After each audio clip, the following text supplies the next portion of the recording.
living survivors of the 1921 Tulsa race riot massacre testified on Capitol Hill today and called on Congress to consider reparations for the damages done. Change may be coming to Pennsylvania. Pittsburgh could get its first black mayor, and Philadelphia DA Larry Krasner, he won his primary as guaranteed victory in November. In Florida, another lawsuit has been filed challenging the state's discriminatory election laws. Also, in Washington State, Governor Inslee has signed a bill that will improve accountability for law enforcement. Many say it is one of the most important police reform bills in the country. Also on today's show, the family of Andrew Brown, they have filed a federal lawsuit. We'll explain all of that coming up next on Roland Martin Unfiltered. It's time to bring the funk. Let's go.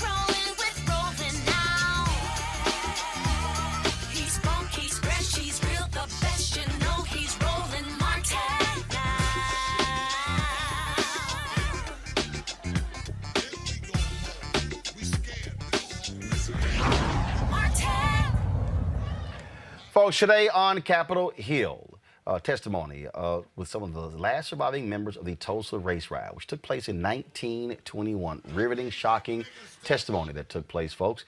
It's been 100 years since one of the most severe racist incidents in American history took place.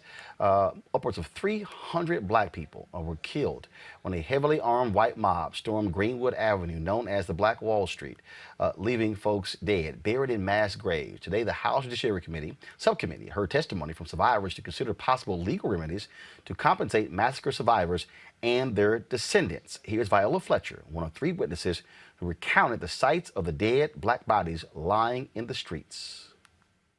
My name is Viola Ford Fletcher. I'm the daughter of Lucinda Ellis and John Wesley Ford of Tulsa, Oklahoma. I'm the sister of Hughes Van Ellis, who is also here today. I'm a survivor of the Tulsa Race Massacre. 2 weeks ago, I celebrated my 107th birthday.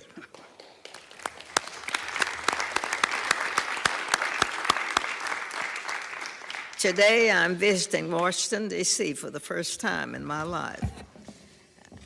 I'm here seeking justice, and I'm asking my country to acknowledge what happened in Tulsa in 1921. I have been blessed with a long life and have seen the best and the worst of this country. I think about the terror, horror inflicted upon black people in this country every day. This subcontinue committee has the power to lead us down a better path. I'm asking that my country acknowledge what has been happened to me, the traumas and the pain, the loss, and I ask the survivors and descendants to be given the chance to seek justice, open the door. All of you know how easy it is to deny that a violent mob threatened your lives and took your property.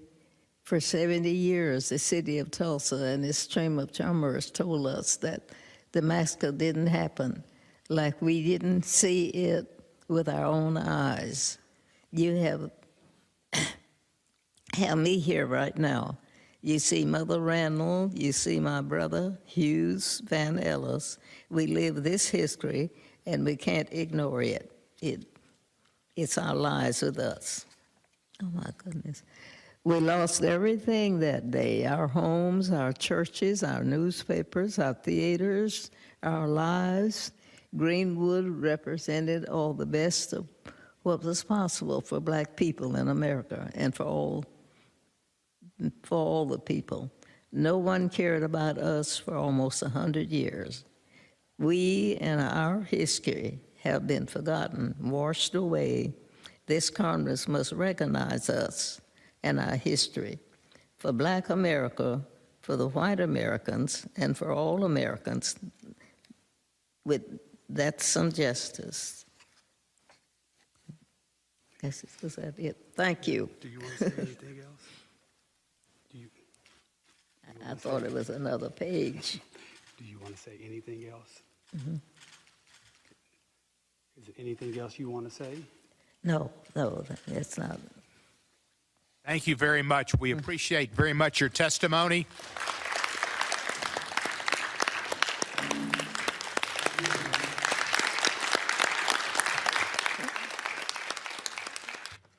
Well, H.R. 40 is awaiting a full vote in the U.S. House that would establish a commission to study reparation proposals. Let's go to my panel. A. Scott Bolden, former chair, National Bar Association Political Action Committee. Robert Patillo, Executive Director, Rainbow Push Coalition Peachtree Street Project. Monique Presley, Legal Analyst and Crisis Manager. Let me know, folks. So I'll start with you, Scott.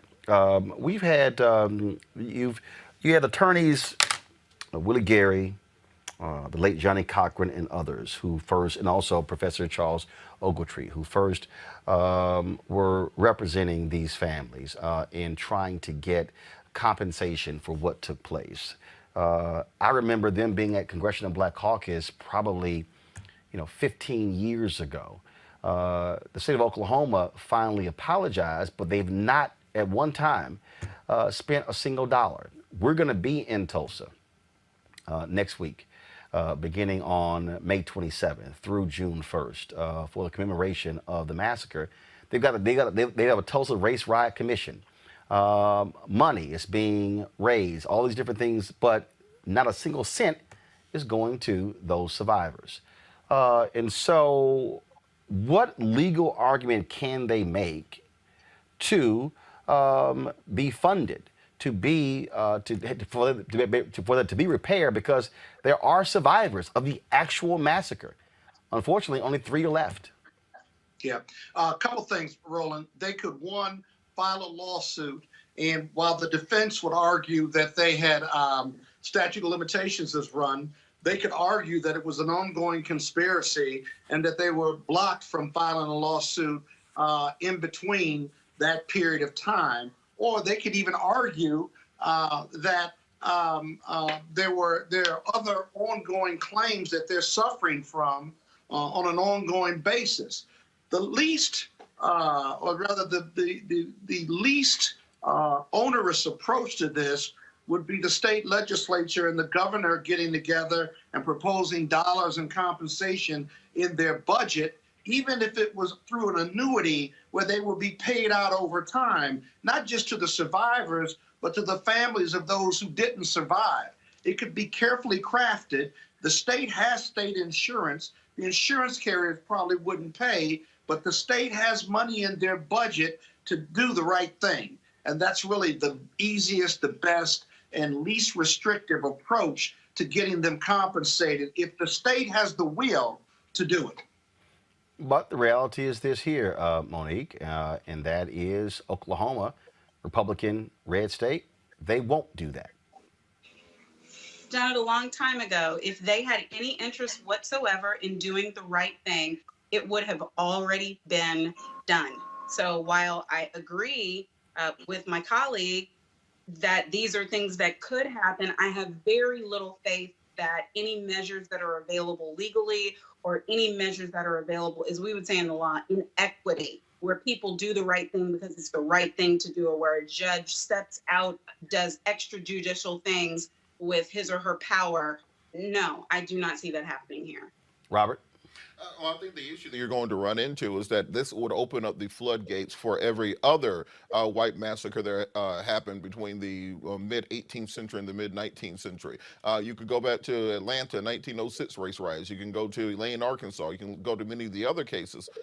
So what would have to happen is these individuals who are still alive, they are in the best position because they have, you can definitely tie damages to them. Often we hear in the argument against reparations, well, how are you going to identify who was damaged? These people had actual physical damage. But then you're going to have to find the party who was responsible, that in this case being the government, because as we know, there were police involved, there were surplus World War II aircraft involved in the bombing and killings of these communities. And I think if they could get this case in front of a federal judge, at least they could survive a motion to dismiss or a motion for summary judgment and be able to move it towards trial. I think if you get past that procedural hurdle, that's how you start compelling people to doing the right thing. The hard part is just getting in front of the judge and getting the and at least surviving the initial barrage of motions to be able to actually have a good faith argument over it.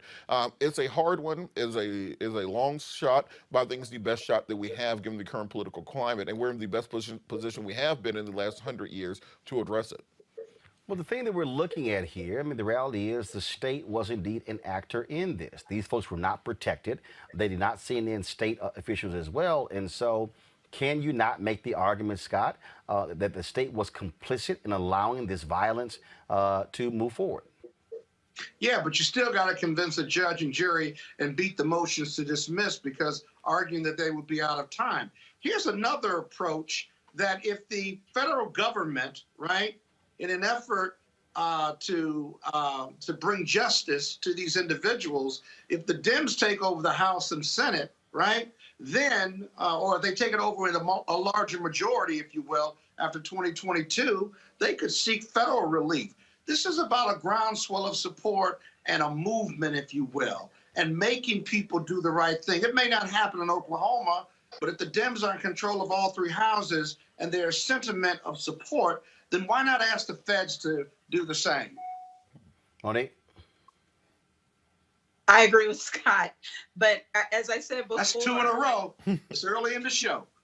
Well, but the thing is, Scott is probably the best at coming up with the narrowest of legal theories that may, if the sun rises at 5:46 and 15 seconds, work. And they're always right, but they're just not likely. And I'm just much more of a realist. And no, I do not see it. Yes, it was a state actor, but no, they've had good lawyers working on this for a whole lot of years with zero success. So I don't even pretend to think that there's something new that can be done here. It's going to take voters voting in a really hard state, a lot of electeds in order to get this done. So, Robert, should there be mass protests? Should there be targeting of Oklahoma, putting pressure there? Again, they're having all of these events taking place in Tulsa. Actually, it's very interesting. You have these competing interests. You sort of got the official Tulsa commission, that's the city commission, that's been called the white commission. Then you have the black folks doing their own, and I've been getting emails and agendas from both. And so people are going to be gathering there May 27th through June 1st. You know, again, what type of, should there be pressure on the Oklahoma legislature to say, hey, this happened in your state. Y'all should be paying for this. Well, you know, the craziest thing about this, we talk about Du Bois and the souls of black folks. It's a time to start appealing to the souls of white folks. And truth, the scariest thing about this conversation is most white people did not find out about the Tulsa, Oklahoma race riots until the cartoon or the comic book show Watchmen came on HBO. And they said, wait, this really happened? This isn't a cartoon. This isn't Thanos. This really happened to black people. So I think we have to start appealing and helping them to understand the history as it took place. They know more about the Tudors in England or about the ancient Romans than they know about black history in America and the trials and tribulations that we have gone through and the people who have actually lived directly through it. And I think once they understand and once you can build that groundswell, well, then you can create a legislative majority that can address these issues, because you're going to have similar issues with Native American populations. Recently had a court ruling that said half of Oklahoma belongs to the Native American populations. You're going to have the same issues with lynching victims. 5,000 African Americans who were lynched by state actors in many cases, who would also argue that they would have a claim against the government. But once you have to change the souls of white folks to understand what that history is, that this isn't critical race theory, this isn't a conspiracy against you, it's the history that we have lived, and that creates the political groundswell to actually remedy many of these problems and move the ball forward on social justice in America. So you have, of course, the House, who hasn't been scheduled yet on H.R. 40. Here, though, Scott, you have, because you have all these different debates. Folks talk about taking back to slavery. In Evanston, Illinois, they based it upon federal housing patterns. And so if you've had before, well, the federal government provided relief, compensation to interned Japanese Americans. How do you make the argument that individuals who suffered from racial destruction of homes and communities should not also be compensated? You can't. There's no distinction. I mean, everybody's struggle is different. But if they apologize to the Japanese internment victims and compensated them, and they've apologized to them, why would Black America and its 400 years of oppression be any different? I got to tell you, we are the largest minority group. At least we've been for quite some time. Actually, now we're second. Latinos are number one. We're two. I said for a long time we were, but we're clearly the most oppressed from slavery to current, and yet America just seems to be resistant to apologize for the atrocities we've suffered and to let alone compensate us, right? Just apologize, which would be the first step, in my opinion, of reparations. And yet the melanin in my skin just will not compare people that don't look like me to do the right thing. For some reason, they want to walk away and say, well, my ancestors did that, but I haven't done that. But people that don't look like me are part of the living legacy of oppression of their ancestors. And you're not giving up anything if I ask you to do the right thing, because you didn't earn that white privilege. It was given to you, and we built America. Now, that's a hard sell to people that don't look like me, but you know what? It's the right thing and the right thing to do. Well, Monique, doing the right thing is not necessarily what America's always done. No, but what I wanted to say, you were talking about the kind of how they're having the official, non-official, the black, the white, in terms of the memorials. I know for sure that that Senator Tim Scott and that Senator Booker and some significant, and maybe all the way up to the top of the ladder at the White House, are attending the Black folks commemoration. So if ever there was going to be a time where people would want to make their voices heard, this would be it. Good point, Robert. Yeah, I do think we have to work across the aisle. You have Tim Scott, who has shown some interest. We have to start convincing people that the same way. I tell people all the time, I just want Black folks in America to get that same deal that the Jewish community got in Israel, because they recognize the harm done to that community. They recognize the trials and tribulations, the atrocities that took place in Europe over the course of many centuries leading up to the Holocaust, and inexorably see what led to it. And they got a country out of it. They got military protection. They got subsidies. They got literally all the entire package. So why can't Black Americans get that for what we've gone through in this country, what they've gotten in over there for what they've gone through? And I think that we have to get on one accord and start fighting towards that, because accepting anything less than that is to dishonor those ancestors who went before us, who fought and who died, who were massacred and killed, and went through the types of atrocities no human being has ever meant to experience. You dishonor them if you do not fight to remedy and to have justice for their names. Speaking of fighting for the honor of one's name, the family of Andrew Brown Jr., they plan to file a federal lawsuit against these sheriff's deputies who were involved in his shooting death on April 21st. This comes after yesterday's news conference where DA Andrew Womble Jr. announced that the shooting was justified and he was not going to pursue charges against those particular officers.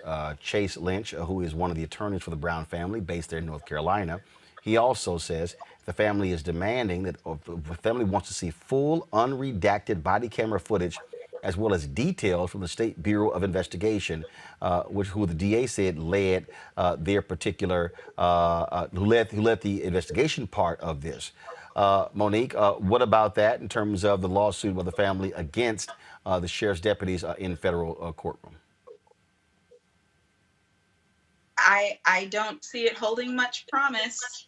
This is another one of those areas where the prosecution, the state level, had a wide amount of discretion and they are using it in a manner that really most of us don't like, don't approve of, I think is wrongful.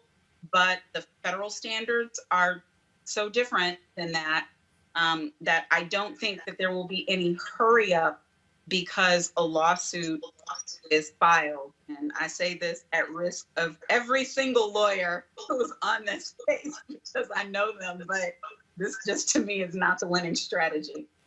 So, Robert, what is a winning strategy? If you're the family, what do you do? Because the only thing left is what? Wait for the FBI to see what happens with their investigation? Well, I wouldn't say wait for the FBI, but I think an analogous case in many ways would be the Ahmaud Arbery case. Because initially, it was not charged by the local DA, went to another DA, was not charged by that one, went to a third DA, was not charged. It wasn't until the full video came out that you had the Georgia Bureau of Investigations come in and then have the charges put in. So I don't think we should think of this as being the only bite of the apple that's going to happen. You're going to have state level investigations. We are at some point going to get the full unredacted body cam footage. We are going to get those Ring video doorbell cameras coming out. We will find out witness statements, etc. This is why it's so important to have to vote in local elections and have local prosecutors that actually support and believe in the Constitution of the United States of America. Because the way the process is supposed to work is you kill somebody, we indict you, we have a trial. And that the point of the trial is so that the public understands the evidence against the individual, that we don't have a secret star chamber, that the jury gets the opportunity to hear the witness testimony and see all the evidence, and come out with a resolution that the public can accept. When it's simply a prosecutor behind closed doors saying, in my personal judgment, in my individualized opinion, this should not go forward, there should not be a prosecution, that's something that the public cannot accept. So I do think we'll see more bites at the apple at this on the state level. As far as the federal hate crimes laws, this is part of the reason we need to reform those laws, because they've been in place so long. It's nearly impossible often for the Justice Department to build a prima facie case to even make charges, despite even the most incongruent evidence. So it's time for us to take a look at those charges that are on the books. We saw this with the Asian American community recently, the enhancement of hate crime protection for them. We should do the same for African Americans against police brutality. Well, the thing here, though, look, Scott, I understand the point Robert makes there in terms of other investigations, but you can't compare it to Ahmaud Arbery. The difference there was it went to three different prosecutors, and then the third one recused themselves and invited the Georgia Bureau of Investigation in. North Carolina law, the DA has to invite the state attorney general of North Carolina. Already is on record saying he would investigate, but the DA has to ask them to come in. So because this DA has the jurisdiction, it's limited in terms of what can happen next. The state can't come in and say, okay, we're now going to take this thing over. So in North Carolina, it appears as if that's it. Well, but wait a minute now. I talk about the civil justice system all the time. Am I missing something? The criminal justice system may give punishment, but it doesn't bring back the person that's deceased. Well, that's why I asked the question at the outset when the family said they were going to file a federal lawsuit against the sheriff's deputies. That's a civil lawsuit. I'm speaking of when actions taken in North Carolina on the criminal side. The district attorney has the jurisdiction by him choosing not to pursue charges. That's it in that particular county. There's no other way in North Carolina for the state to move forward in a criminal investigation because the DA's already rendered his decision. Yeah, no, I agree with my colleague. That's pretty much it. You can't appeal a discretionary investigation that says they're not going to go forward, which is why you've got to focus on the federal lawsuit on the civil side. He's not coming back, but compensation is a possibility. And by the way, they can file in state court too. They can file state charges in federal court as well and have ancillary jurisdiction. The only thing left for this family to do is to get lawyered up, file their lawsuit. They can file in the state claims in the state court. They can file federal claims in the federal court, or they could do both, right? They could do both in federal court. And if they can survive a motion for summary judgment or motion to dismiss, then that's where their justice is. That's where their civil justice is. They get compensated if they win. But in either justice system, criminal or civil, the deceased is not coming back. And you can get discovery, by the way. You can get mediation. on the civil side, and you really can take the depositions of the bad actors. You can take depositions of the state actors, if you will, as well as the DA in a civil proceeding, and you get a lot more evidence and a lot more information about what happened and the exposure and liability of not only the state, but also the bad actors through the civil justice process. But how about this, Robert, and weigh in on this one here? Okay, so this DA made a decision. What are the people? First of all, this DA is running for office, Superior Court judge. What if there's a new DA? Can a new DA pick it up and actually indict? Absolutely, they can, and also there's another factor. Remember, the judge ruled that this information cannot be made public for 30 to 45 days when the body cam footage will be released to the public. There's every chance and every opportunity the information gets made public, and there's enough pressure put on the DA to at least reopen the case or to invite the Attorney General in to be able to investigate it from a state level. So I wouldn't give up on this just yet, because I do think that as information becomes more public, as public outcry, these people are still public officials who have to respond to the will of the people, and as that stuff grows, you may see this reopen and see another opportunity to have criminal justice in this case, as well as this civil justice that Scott mentioned. Monique, you're shaking your head. Because no, the prosecutor is not supposed to respond to the will of the people. That is exactly the opposite. I mean, the reason why we protest is because we protest an injustice. That doesn't mean that a prosecutor who's doing what he or she believes the law requires is supposed to change their decision, even a discretionary decision, based on the fact that people are angry. But based on the fact of a fresh new look, a new prosecutor certainly can do that. One second, Scott. One second. Monique finished, then Scott. Okay, so what we're finding, and this is another case where we're finding it, what we really need to know is why they came out there in riot gear in the first place. What we really need to know is why, to execute a drug warrant, they had, a SWAT team ×5. What we really need to know is why they were predisposed to think that this man, who was not some upper level criminal, not even like a low level felon, why any of that was necessary, because they then are ready. They're at the ready for something terrible to happen. But when all you're looking at is the video, and when there's a tie, the tie is going to always end up going to law enforcement. So, for instance, the car itself is viewed in the eyes of the law as a deadly weapon. So even if the decedent was backing up and then going forward in order to get away, and it's arguable that any one of those officers was placed in danger, even a hair on their chin was touched, then a court is going to uphold whichever one of those officers, or all three of them, shot. That is the unfortunate part of the matter. We've got to change laws so that we don't end up in a position where we are sending law enforcement inappropriately to start wars on civilians, because that's what happened that day. And even if the decedent got scared and tried to get away, and in the course of getting away, placed one of those officers in danger, it ain't gonna go right. It's not. And it's gonna be hard to prove that any of that was because of race. This is very different than any of the other cases that we've been looking at. And so I agree, frankly, with the prosecutor saying this is a tragedy. What I don't agree with is the decision that was made. But that's because I, too, like everybody else, haven't seen the full video. I don't know if seeing the full video is going to help us. I want to see it, but I don't know if it's going to help. Scott? Well, I mean, some of what you say is the obvious, but you certainly have to continue to protest and keep the pressure on, because justice delayed is justice denied. And if you get a new prosecutor, absolutely, a new prosecutor can take a fresh look at it and determine that it is worth going forward. And that's only going to come from political and public pressure. I mean, that's what happened in the Cosby case that you know very well. They cut a deal on the civil side and they agreed not to prosecute him. And then years later, they got a new prosecutor. Hell, he ran on prosecuting Cosby, and then, you know, Cosby got prosecuted. It's probably a bad example because he shouldn't have been prosecuted. But yes, my point is discretion.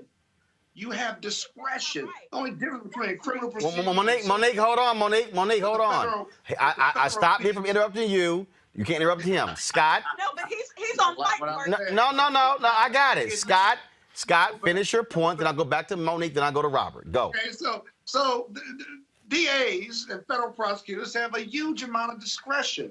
And if you can convince one to take a fresh look at it, and they convince them that it's worth pursuing, then that can certainly happen. But again, you still have the criminal justice piece helps you on the civil side normally, but sure, you got to keep the pressure on and get a different decision, throw some resources behind it, and then let them bring the prosecution. Because there's some cases that have to be tried, Roland, whether they're tough or not. There's some that have to be tried because the public needs to have confidence in the prosecution and the justice system and doing what's right, even if you may not be able to prove it beyond a reasonable doubt. You got to try. Monique? What happened in the Commonwealth of Pennsylvania, and you know this is not a subject that I speak on ever, but what happened there is the exact reason why prosecutors should not change their minds with the change of their political parties or with the change of election cycles. They are to uphold an oath with neither. But it happened. Scott, she's talking. They are. Why don't you just let me debate her? With neither fear. Because the audience can't hear what either one is saying if you're talking over each other. Well, Monique, they are go. to uphold an oath with neither fear nor favor, with a fair and impartial view of the evidence. And if the evidence doesn't change, then the fact that a lynch mob is waiting outside their door or waiting on their Twitter feed should not change the decision to prosecute or not prosecute. So what I am saying here is that no, that is not the reason why we protest. We don't protest so that we can change the just discretion of a prosecutor. We protest so that we can change laws so that we don't end up in this position that we are in right now. But no, the reason why I want to be able to trust in prosecutors is because they know the things we don't know. So if we see the evidence and it looks like, oh my God, the way it looked for us in George Floyd, the difference between what they showed us and what a separate camera of a teenage girl looked like, fine. But if you add all kinds of facts into the debate. You add all kinds of facts into the debate. It happens all the time. Robert, go ahead. Robert, go ahead. You may not like it, but it does. Robert, go ahead. This is why I think that we have to calm down and wait for the additional evidence to be made public. The judge said 30 to 45 days for the release of the video. We still need to find out the neighbor's Ring camera video, what is on that. Also, through the civil justice system, we'll be finding out more information about the state of mind of the police officers, the ones involved. And I think once that information comes out, it may very well be that the judge, either the DA has to recuse himself and allow the state to come in, or they'll have to reopen the issue. But I don't think we should assume this is a fait accompli, that we are done with this discussion. I do think there will be more so coming from the state going forward. All right, folks, let's talk about politics. Maybe. Let's talk about yesterday in Pennsylvania. A lot of Republicans were saying, hey, we now can do some big pickups and defeat some Democrats. Well, in Pittsburgh, that city is close to electing its first black mayor. Yesterday, State Representative Ed Gainey won the Democratic primary, upsetting two-term Mayor Bill Peduto. Gainey ran his campaign on a platform of fighting for everyone and not just a few. He accused Peduto of breaking promises as communities of color continue to suffer. Gainey could become Pittsburgh's first black mayor, as a Republican opponent has not filed to run in the primary, and so that means that he'll be running unopposed in November. In Philadelphia, a lot of eyes were on this particular race where Progressive District Attorney Larry Krasner was running. He survived a challenger in the Democratic primary from challenger Carlos Vega, who billed himself as a less progressive candidate. He also ran with the strong support of the police union. Krasner will face Republican challenger and well-known local attorney Charles Peruto Jr. in November, but we're talking about a very Democratic city. And so Krasner is essentially a shoe-in. Here's what this election also says, Robert, and we're seeing this. Historically, when you ran for DA, you had the endorsement of the police union, you were a shoe-in. We're now seeing that the endorsement of the police union in some of these cities actually is the one thing you do not want.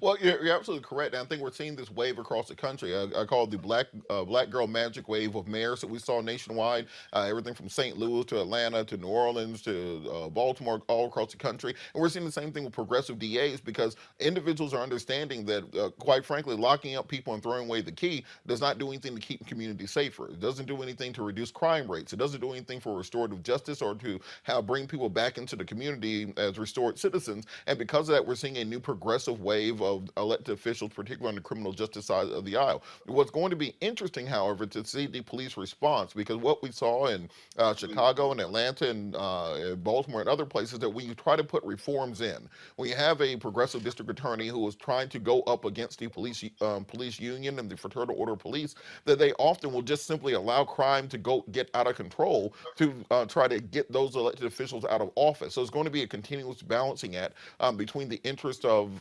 restorative justice and the power of those police unions. But at the same time, the public has to stay engaged. You cannot simply vote and then check out, because these progressive politicians that you elected are going to need your support going forward. Otherwise, they will be politically crippled. We're seeing Keisha Lance Bottoms not running for re-election in Atlanta. Partially for that reason, the police decided that if they were going to have to face sanctions for anything they did, they would simply let crime run out of control. So we're going to have to keep it, be focused and cognizant of that, and make sure we keep electing more progressive elected officials and holding these people accountable. We saw, Monique, in Los Angeles where Jackie Lacey, African-American woman, was the DA. She got defeated. There were a lot of black folks who opposed her because in her tenure, she never prosecuted a single police officer. Many felt that she was too cozy with police. What we're now seeing voters who truly understand how vital a district attorney, the role that it plays. I think after, of course, what took place in the death of Tamir Rice, Cuyahoga County, that DA was defeated, where you had Bob McCullough, the DA in St. Louis, who got beat by Wesley Bell. People now realize that, you know what, if you want to change the criminal justice system, start with the DA. Yes, and as I've said on this show, probably at least 15 times, we want district attorneys, county attorneys, state's attorneys of conscience, not necessarily of a particular color. Lacey is the prime example of that. Do I want more black and brown folks in these offices? Yes, because I believe based on life experience, based on cultural experiences, they have a better understanding of the people whom they will be making discretionary decisions about whether to prosecute or to not, whether they can offer deferred adjudication, whether they can offer some kind of enhancement in order to bring a young person along without them going into crime again, keeping recidivism rates low. But here's Lacey. She had no problem prosecuting black people, just not cops, right? And I know some of the black people she had no problem prosecuting. Again, we talking about the same stuff tonight I'm trying not to talk about. But my point is, we do see with a Kim Fox, we do see with that really made no sense whatsoever. But oh, what's she talking about? What's she talking about? Do you not know the Lacey history as it concerns me? You talk about stuff we talked about before, don't want to talk about now. Just go on. Keep going. Okay. So my point is, you know what? You had to be there to get it. My point is, and clearly none of us were there. It's not color. Will you leave her alone, Roland? Let her talk. It's conscience, but color helps. That's where I'll leave it. Well, but you all, let's remember, these elections are in cities, Democratic cities, I think. they're black folks, and I think you can make the argument Roland suggested, but it's a drop in the bucket compared to other DA races all around this country. Law and order still reigns. I think it's changing, but it's incremental. And in the end, people who run for the DA's office, they either run for balance, they still want the police union endorsement, until the police decide that they want excellence and they want to be bigger, better, and brighter, and that they don't mind body cams because body cams keep them honest and they're not doing anything they're ashamed of. It's a long road to hoe. It just really is. But I hear you, Roland. I think you're right about that. But I think it's incremental compared to a movement or a wave under these circumstances. I'm glad people are voting down ballot, though. I'm glad they're understanding after you've pushed them and others have to vote in all elections and vote in all precincts or vote for every office that's on the ballot. So that's good, though. But I don't think it's a big dent yet. Well, Scott, I would disagree. I do think it's a wave because if you look at where the progressive DAs are getting elected, it's in the places that black people actually live at. So maybe in the middle of Des Moines, Iowa, they're still on the whole Bull Connor law and order thing. But if you look at Atlanta, where we have Keith Gamage as the Solicitor General, Fonnie Willis is the DA. If you look at Baltimore, Marilyn Mosby, who decided not to prosecute minor crimes, the places where we actually live at, we're actually asserting actual political control there. But here, and one second. No. And also, look, we also saw in 2020. We saw in Fairfax, Virginia. We saw in other places where popular DAs were defeated. Counties there in New York State as well. So the reality is, we are seeing. Well, first of all, what we're seeing is where people are now actually challenging DAs. After Michael Brown was killed, Bob McCullough had no competition. It was in the next election when Wesley Bell ran against him. And so we actually are seeing that. We're now seeing people who realize that, wait a minute, if we go after the DA's job, if we go after the DA's job, then that has a direct impact on criminal justice because they're deciding who gets prosecuted and who doesn't. And so what we're now seeing is you're now seeing grassroots organizations that are putting money behind progressive candidates. And so we are seeing a shift take place in this country, and it has to start somewhere, and it's already started. Well, maybe, but I guess it is. A step further. It is. Yeah, I can't deny those elections that you're talking about. Well, don't say maybe, it is. Look at how effective those progressive prosecutors are or can be, because they're limited by the police union and the police culture that is still not comfortable with their consciousness. No, they're not. Until Scott, that changes, that's just wrong. You're not going to have No, Scott. No, Scott, you're wrong. No, you're wrong, Scott. No, I'm not wrong. Scott, you are wrong. You are wrong. The job of the DA isn't solely about prosecuting cops. What we have seen by electing progressive DAs, we have seen expungement of marijuana convictions. We have seen them decide they're not going to prosecute. Don't disagree with that. So the whole point. Can they be effective without the police support? That's easy. What I'm saying. They can be effective by saying you no longer going to run this office.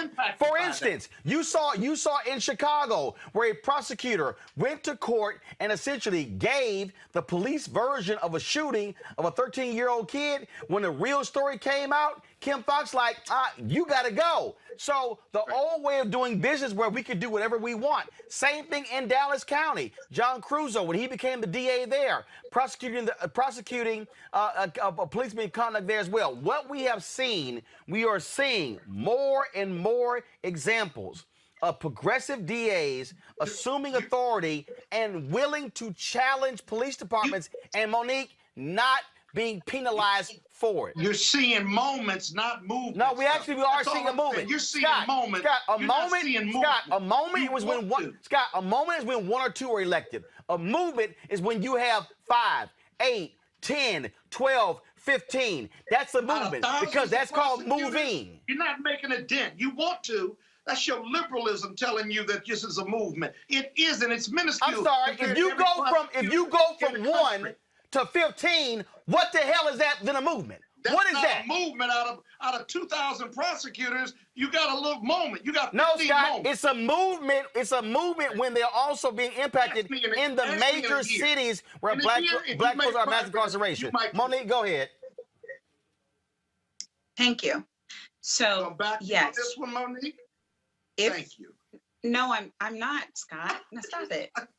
If one prosecutor is Cook County, if one prosecutor is Baltimore, obviously, Scott, that's representative of 200, dare I say, 1,000 prosecutors in other smaller jurisdictions. So I agree with Roland that if we are looking at large metro areas where we are electing or appointing prosecutors who are using their discretion, not just in the area of police misconduct, but in other areas where nonviolent offenses can get a different ruling than they have previously, where marijuana convictions can get overturned, where people can have other options other than mandatory prison sentences because it's all in the DA or the prosecutor's discretion, then that is making a major dent in areas where it matters. So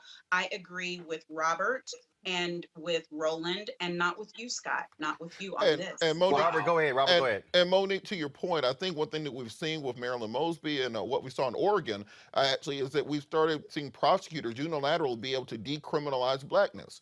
Because guess what? When the prosecutor announces, I'm not going to prosecute any marijuana charges going forward, and also you cannot use that as probable cause for a stop, that disincentivizes police to make false traffic stops that didn't escalate, where they have to say, I smelled a strong scent of marijuana, and that's what made me go through a further check without a warrant.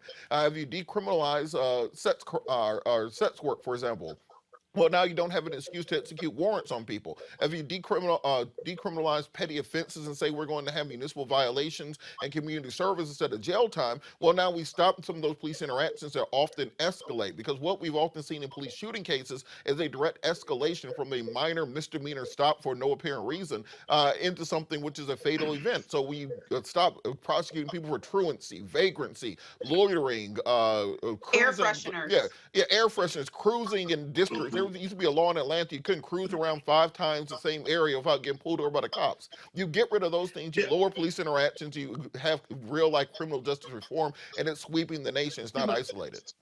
Yeah, but guys, I don't disagree with any of that. I just don't think it's a movement. It's a moment, if you will. So Scott, define a movement. Okay, Scott, define a movement. How many? How many is a movement? Well, ask me in a year and I'll tell you. But it's okay. I don't need the 3 of you all to agree with me to know I'm right about this. No, you're not right. You're wrong as hell. But Scott, answer this. I don't need you. Scott, You about as wrong as that damn sun.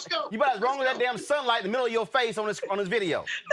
look, Scott, what major city right now does not have a progressive DA? If you look at our major county, if you look at LA, if you look at Chicago, DC, Baltimore, New York, Atlanta, Miami, Dallas, Texas, Houston, all of them have major progressive DAs who are trying to push through these sorts of reforms. So if every population center is already being led by a progressive movement, I don't see how you can say that's not a movement because, Montgomery, Alabama, or, Brunswick, Georgia doesn't have a progressive DA yet. Anything I said else? my piece. Anything else? Got it. Hey, folks, breaking news. The House just voted 252 to 175 to create an independent commission to investigate what took place on January 6th. That number is a huge number, 252. Remember, the Republican Majority Leader Kevin McCarthy announced he was not going to vote for it. Even Representative Steve Scalise, he actually whipped and said the official position of them was not to support that, but clearly there were enough Republicans who said, no, this needs to be investigated. It needs to be done. And so it's a major embarrassment to the likes of Kevin McCarthy and others that they were not able to keep their people in line to vote against this. As I said, 252 to 175, that means about 40 plus Republicans chose to vote alongside the Democrats on this particular bill here. This, folks, says a whole lot, if you will, about exactly what's going on. And if you want to understand where Republicans are in this country, all you need to do is listen to Tim Ryan, Congressman Tim Ryan of Ohio, who excoriated Republicans on the floor of the House as they were debating this bill. Listen. Is recognized for 30 seconds. I want to thank the gentleman from New York and the other Republicans who are supporting this and thank them for their bipartisanship. To the other 90% of our friends on the other side of the aisle, holy cow, incoherence. No idea what you're talking about. Benghazi, you guys chased the former Secretary of State all over the country, spent millions of dollars. We have people scaling the Capitol, hitting the Capitol Police with lead pipes across the head, and we can't get bipartisanship. What else has to happen in this country? Cops. This is a slap in the face to every rank and file cop in the United States. If we're going to take on China, if we're going to rebuild the country, if we're going to reverse climate change, we need two political parties in this country that are both living in reality, and you ain't one of them. I yield back the balance of my time. Balance of his time. Well, tell us how you really feel, Congressman Tim Ryan. Monique, this is a perfect example of Republicans of being evil, despicable, shameful, and then for McCarthy to come out and say, well, you know, I don't support this because this needs to include Black Lives Matter and Antifa. And in fact, let's include the attack at the congressional baseball practice 4 years ago to make this all about attacks on political discourse. No! They were like, no, we're going to talk about January 6th. And then Congressman Benny Thompson came out and said he thinks the reason that McCarthy doesn't want there to be a commission because he don't want to have to reveal the folks who were complicit in this. And this is about protecting a lot of Republicans. And now you, of course, have Mitch McConnell, who now says he will not support this January 6th commission. Your thoughts? Well, he doesn't want to have to reveal the folks who were complicit in it, including himself, right? Because we have people even on Fox News who are interviewing the likes of Liz Cheney and playing clips, prior clips. Who was it? Scott Wallace? I can't remember who it was right now, who was interviewing McCarthy and saying, did you or did you not, basically doing an attorney level cross-examination, have this conversation with then President Trump on January 6th, where this was revealed, and McCarthy denied it, right? But I think that they've got the goods on him. And so they know that those things are going to come out, and they know that they're going to take a hit because members of their own party were involved, and that they're not going to be able to defend their actions. So instead of having to do what they're going to have to do now, which is defend it in front of the American people, they wanted to first be opposed to it and throw up every ridiculous reason they possibly could to be opposed to it, which just shows, again, they are identityless, they are amoral, they are not interested in anything that represents even the aims or the intent or the values of this country or of our Constitution. We have only one party right now and some independent folks who are doing that. These folks, no, you cannot count on them for anything. The progressive group State of America, they dropped this 30-second spot that pretty much sums it up. Democracy is not in crisis. We await the inauguration of Joe Biden as president. Are you serious? No.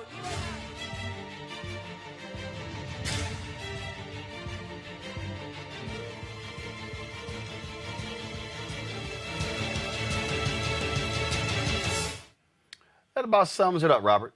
Well, this goes back to those good old Watergate questions. What did they know and when did they know it? I think we heard from many Congress people that they saw that there were other Congress people while they were theoretically hiding out, tweeting out the locations of the Speaker of the House to the mob during the actual Capitol riots, that there were Congress people who were giving future rioters tours of the White House, even though the Capitol is on lockdown, in the days leading up to it. I think Republicans are realizing that the MAGA wing of the party is not only complicit, but probably the leaders of much of this movement. And when Mitch McConnell sees and says, well, Hawley and Ted Cruz will probably be expelled from Congress, after these hearings, they realize they have to come out against it. So this is all the more reason for the American people to demand this type of commission and demand that people are held accountable for what they did, because this is nothing short of treason.